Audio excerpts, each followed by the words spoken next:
Hi guys, that's DJ RSNF88 speaking with another layout update. Now I'll start off with a few little messages. First of all, I've got a very busy weekend, this coming weekend. Saturday and Sunday, so that's the 26th and 27th of July. As I plan on both days to go to some galas. The first day, the Saturday, I plan to go to the Gloucester and Warwickshire Railway again for their diesel gala. Lots going on there. So I'm really interested to go and see that. They got 37, 45, 24, I believe. A Hymic. They got quite a lot in action there. I suppose I'll be doing all the usual passenger freight movements, but except all with diesel traction. So I'm really excited to go and see that. I'll be doing Lineside again, so if any of you are going to that event, leave a message below. And then the second gala for the weekend on the Sunday will of course be the East Somerset Railway Gala. Now that's only a little gala, they don't have any visiting engines, but they do get nearly all the home fleet locos in action. And then they got what I like to call the famous freight train, because basically they allow you they allow you to ride on the freight train, unlike at most galas where you can ride the freight train at other galas like in the brake van and stuff, but you have to pay quite a bit extra to do so, but it's normally like one way or something or other. But at the East Somerset, it's all included with the price of the normal ticket. So you basically can get on the brake van for free. It's first come, first served, and you sort of do hop on. And as you know, last year I did a sort of a guard's eye view of the line, which many of you really enjoyed. So I highly recommend going to that gala. It's very easy to get to, and I might meet a few people there. So drop a comment below if you're also going there. And then another quick mention as well. I hope you enjoyed the last gala I went to, which was the Swanage 35th anniversary gala. I met a few people there. I met Matt and Gavin. Gavin, as you know, runs the Makar web channel, and I also managed to visit the Makar itself on the day, which is the previous video you saw, where I've used my little technique of adding my sound clips to the footage that I filmed on the Makar that day. It was a green timetable with 3 locos in action, 2 steam and 1 diesel, although there was an extra diesel at the end on a stock movement, to add a bit more interest. So I hope you enjoyed that video, and if you haven't checked it out, please check it out, and also check out Gavin's channel and all the work that he's been doing on the Makar. So anyway, actually on to the layout update now, and a bit has changed, but as you know, it's been very warm over the past few weeks, having a bit of a heat wave and stuff, so the loft is not the most comfortable of places to be at the moment, especially when you're doing ballasting and other little things which can easily get on your nerves, as a certain famous person once said in a little annoying song. So anyway, basically what I have done, as you saw in the last update, all of this was ballasted up to about there, I believe, and this sort of section around here wasn't. But as you can see now, it is done and it's all solid. Needs a bit of clean, this section. This section here, I've got to chip away the ballast that has gotten between the sleepers and the rails, and also make sure it's all down. It's all been weathered ish. I've been using that wash again. You can see it's slightly darker in other places, which is good because obviously this is where engines would have stopped to get to the turntable and all that. So that's worked out quite well. I also went over the area at the back again with another bit of a wash, and it has brought this area up a bit darker compared to the other area again. So the blend line, as I mentioned, I was criticising myself about that in the last update, but it's sort of come out not half bad now with the bit more weathering done. So that's started to look really good. But yeah, that's nothing. I've reinstated this bit of track. I forgot to mention this wasn't installed on my last update, I don't believe, but I've cut a bit of flexi track down, the spare bit of flexi track I had lying around, and now it lines up with the turntable again. Like I said, not sure if I'll get this fully operating, as the turntable is a bit of a pig to get going, to say the least. As you can see, I don't know why, but it never sits level. It sort of likes to bounce about. It's like a little how to describe it? A little plastic ring on the bottom, and I have to keep on pushing it up to make it tight, and it always loosens itself. I don't know why, but I'm sure I might have an engine on there at some point. Another little detail I have done is I've started adding tufts of static grass. Now, I didn't make these. I cheated on these. As you know, on Compton Martin I made my own, but these I use some ready ones. Some of these are still look a bit gluey, like this one here, because I've only just glued them down. Again, I'm going to start criticising myself again, but yeah, I can't seem to get them level. It's so hard to get them level on the ballast. As you can see, there's little tiny gaps underneath them, but that one's still wet. As you can see, there's a bit of glue squeezed out from underneath it. But hopefully that should stay down when it's fully dry. Some of them I've had to glue them down once and then peel them up and glue them down again because the ballast seems to like absorbing the PVA, you see. So I tend to like glue them down and then I peel them off and glue them down again. They tend to stick down better. But this one here, he's been glued down for a second time, and I feel he's in pretty good. They're in pretty good places. I quite like a few of them around here. I mean, I've done sort of up to here. You can see I've done a few along the cliff face. Again, some of them need a bit of squeezing down a bit. Funny enough, it doesn't actually look too bad in the flesh. It looks that there's a bigger gap on the camera, but if you're sort of looking at it in person, it doesn't look half bad because I'm sort of looking at everything I'm filming through the screen at the moment, so it looks a bit worse off.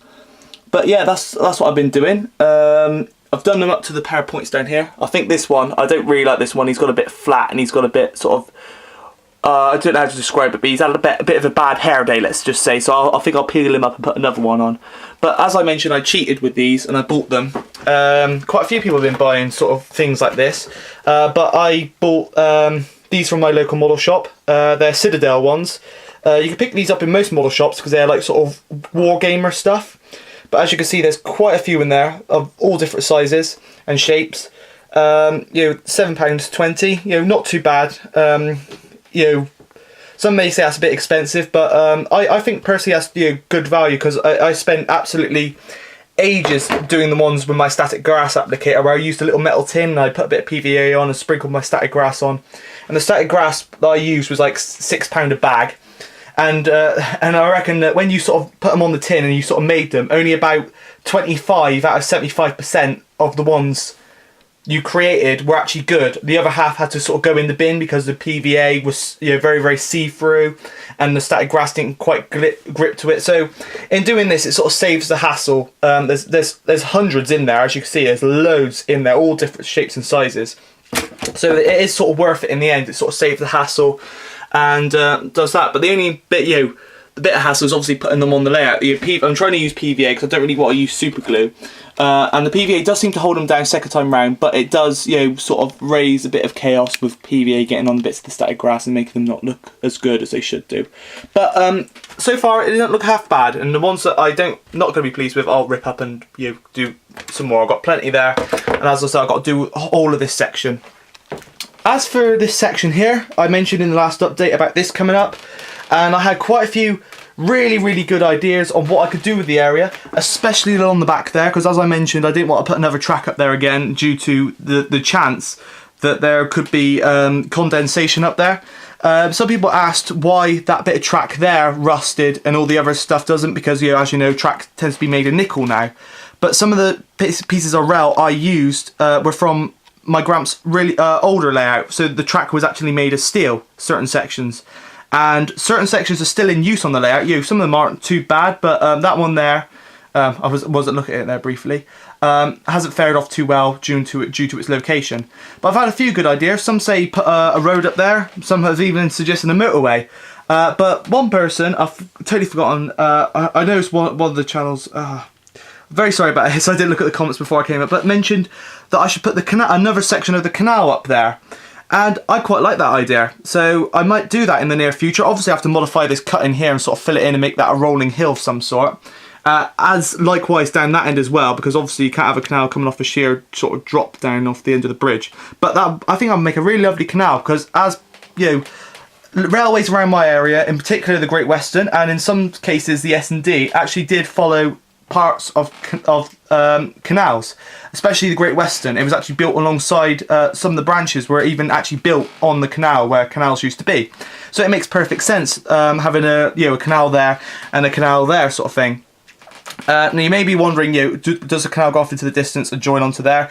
It doesn't really, because I like to think of the layout as a long layout, if you know what I mean, not like an overall. So it's sort of this section here. This is where the layout would have started, so the line would have come along here, all the way around, and then gone up around there, and then sort of gone off into the distance, sort of there, sort of thing. So imagine if there was like a barrier there, if you know what I mean. That's the way I like to see the layout, if you get my drift. But so basically the canal would have gone off behind the town somewhere, to in the industrial area. So I'm gonna have gone all the way around the back of the airfield, and then sort of come along onto this section where it sort of follows the railway on from there, if you know what I mean. But anyway, and so that's enough blabbering on that. But I've also thought of a really clever idea of what to do with the track bed around here. Now my idea was to rip up the track bed and not replace anything there. You sort of leave it as a scenery.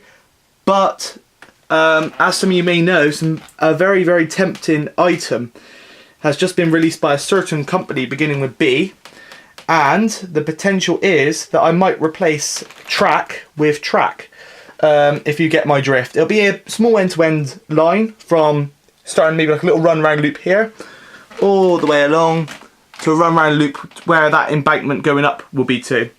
And but if you sort of catch my drift of what it may be, but I won't tell you what it is just yet, as I'm probably going to do a little planning video on it. Again, it might be a long way off in the future because the product could be a couple of years before it's made yet. But I'll probably do like a little video in the not too distant future, describing what ideas and plans I have to the layout as well. I'm also thinking about modifying this station area in the future, but at the moment focusing on this. Well, not this sort of section here, because like I said, the plan's here, but this section up here, so I can get trains running and try to film that gala. That gala may be delayed due to the lovely weather we are having, and it's just too warm to get up here and sort of run, get the work done and then get the trains running at the moment. But when it cools down a bit, I'm sure hopefully it won't be too long. Maybe a month or so, or but I'll try and I'll try my utmost best to get up here and try to film it. But I'm quite busy at the moment, and it's just too warm to sort of get everything out and start filming. Especially at midday, it just gets so hot up in here, it's sort of unbearable. So so the gala will be coming, but it may be a bit of a while yet. So anyway, this has been SDJR 88 speaking, and thanks for watching.